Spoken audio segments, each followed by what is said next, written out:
ৰাংধালীৰ গীত এটি গাব আহিছে, খুব ভাল লাগিছে। সেই পুৰণা ৰাংধালীৰ গীতসমূহলৈ মনত পৰি গৈছে। বাকী আপোনালোকে গীতটি যেতিয়া উন্মোচন হ'ব তেতিয়া নিশ্চয় শুনিলে ভাল পাব বুলি আশা ৰাখিছোঁ।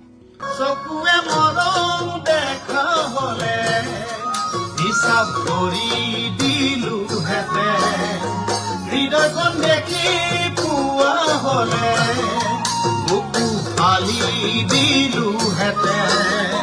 চকুৱে মৰম দেখা হলে হিচাপ কৰি দিলো হেতে, হৃদয়খন দেখি পোৱা হলে বুকু ফালি দিলো হেতে। নজনাকে নুবুজাকে ভালেই পাই পেলালো, এতিয়া এৰিবও যে নোৱাৰো, এতিয়া এৰিবও মই নোৱাৰো।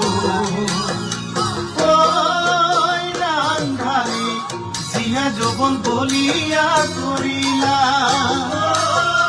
ৰাংধালী জিয়া যৌৱন বলিয়া কৰিলা।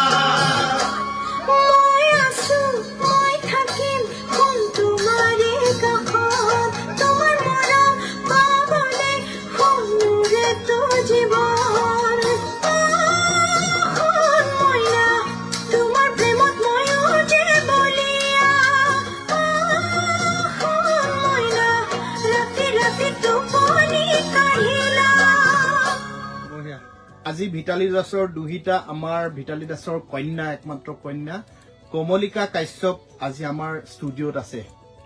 তাই চাওক কিমান ডাঙৰ হৈ গ'ল, আমি একদম সৰুতে পোৱা। আৰু মোৰ কাৰণে এটা খুব ভাল লগা দিন, জীৱনৰ প্ৰথম দিনটোত ৰাংধালী যেতিয়া আৰম্ভ কৰিছিলো ভিতালী দাসৰ কণ্ঠেৰে।